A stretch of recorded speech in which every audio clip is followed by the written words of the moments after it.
cuaca ekstrim yang terjadi dalam beberapa hari terakhir. Kita sudah bersama dengan Kepala BMKG Dwi Korita Karnawati. Assalamualaikum, selamat petang Bu Dwi Korita. Assalamualaikum warahmatullahi wabarakatuh. Selamat petang, Mas Rahmat. Ya, Mas Rahmat. Baik, Bu Dwi Korita, ini banyak juga pertanyaan. Mengapa saat ini yang sudah disebutkan musim kemarau, tapi hujan deras masih terjadi, bahkan intensitasnya tinggi, durasinya lama pula, Bu Dwi Korita? Ya, betul sekali. Sebagaimana yang pernah kami sampaikan dalam perakiraan musim sekitar bulan April yang lalu, BMKG memprediksi musim kemarau yang kali ini terjadi adalah kemarau basah. Kenapa demikian? Karena masih terdeteksi adanya pengaruh La Nina lemah dan juga masih termonitor suhu muka air laut di perairan wilayah Indonesia itu relatif makin hangat dibandingkan suhu muka air laut di Samudra Pasifik dan Samudra Hindia.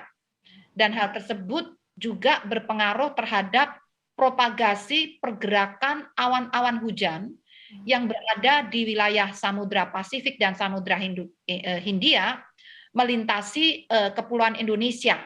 Selain itu juga terjadi penguatan akibat dari fenomena Madden-Julian Oscillation, yaitu fenomena yang rutin terjadi ya setiap siklus katakan 30 hingga 60 hari, yaitu berupa pergerakan awan-awan hujan dari arah Samudra Hindia menuju Indonesia bagian barat dan saat ini melintasi Indonesia bagian barat dan akan minggu depan ini akan bergerak ke Indonesia bagian tengah dan ke bagian timur akhirnya sampai ke Samudra Pasifik sehingga peningkatan curah hujan untuk minggu depan ini bergeser ke Jawa bagian tengah, Jawa Timur, kemudian juga ke arah Kalimantan, Sulawesi, Maluku hingga Papua. Jadi akan mengalami kurang lebih sama seperti yang sudah terjadi di wilayah Indonesia bagian barat. Baik. Kemudian juga ada pengaruh labilitas atmosfer akibat adanya gelombang Kelvin dan Rossby ya. Jadi ini merupakan interaksi berbagai fenomena global, kemudian fenomena regional dan fenomena di ekuator lokal. Bu Dwi Korita, jadi untuk wilayah Jabodetabek yang kemarin ekstrim sekali hujannya itu sudah selesai fasenya? Atau masih ada prediksi hujan ekstrim seperti kemarin akan terjadi di beberapa hari ke depan di Jabodetabek? Kecenderungannya melemah untuk wilayah barat atau Jawa Barat dan Indonesia bagian barat. Namun minggu depan yang harus diwaspadai bergerak ke arah tengah dan akhirnya ke timur. Misalnya yang harus diwaspadai untuk mulai minggu ke depan itu adalah di Jawa Tengah dan Timur hingga sampai ke Kalimantan bagian tengah hingga timur dan Kalimantan Utara, serta Sulawesi bagian timur, kemudian Maluku, Maluku Utara, Papua Barat, dan Papua. Karena pergerakan awan-awan hujan dalam fenomena Madden-Julian Oscillation ini juga bergerak semakin ke arah Indonesia Tengah, ke timur, dan overlap dengan fenomena gelombang atmosfer, gelombang Kelvin dan Rossby, serta ada fenomena regional tadi, atau fenomena global, menghangatkan muka air laut di wilayah Indonesia. Demikian. Yang harus diantisipasi tadi di Jawa bagian tengah hingga ke wilayah Indonesia bagian timur. Nah, untuk bagian baratnya bagaimana kewaspadaannya ketika melemah? Apakah masih tetap harus ekstra waspada atau bagaimana, Bu? Semakin melemah, tapi bukan berarti sudah tidak ada hujan ya. Maksudnya intensitas ekstrim semakin melemah dengan pergerakan MGO tadi, namun kan masih ada pengaruh dari hangatnya suhu muka air laut di perairan Indonesia, seluruh perairan Indonesia, baik barat, tengah, timur.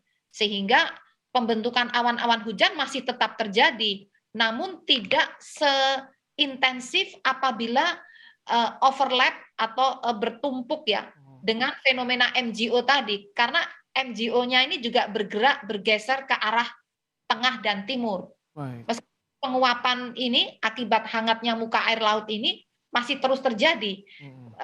poinnya kami memprediksi bahkan hingga bulan September, Oktober itu masih akan, bahkan Oktober sudah mulai musim hujan ya. Sampai September akhir musim kemarau pun masih akan terjadi hujan karena kami prediksi suhu muka air laut ini masih terus hangat di wilayah perairan Indonesia yang jarang langka atau yang jarang terjadi selama ini. Bisa jadi musim hujan sepanjang tahun, artinya Bu, kami juga tadi menampilkan bagaimana gelombang tinggi terjadi di wilayah selatan juga. Apakah dengan fenomena yang terjadi ini, apa saja Bu imbauan bagi warga?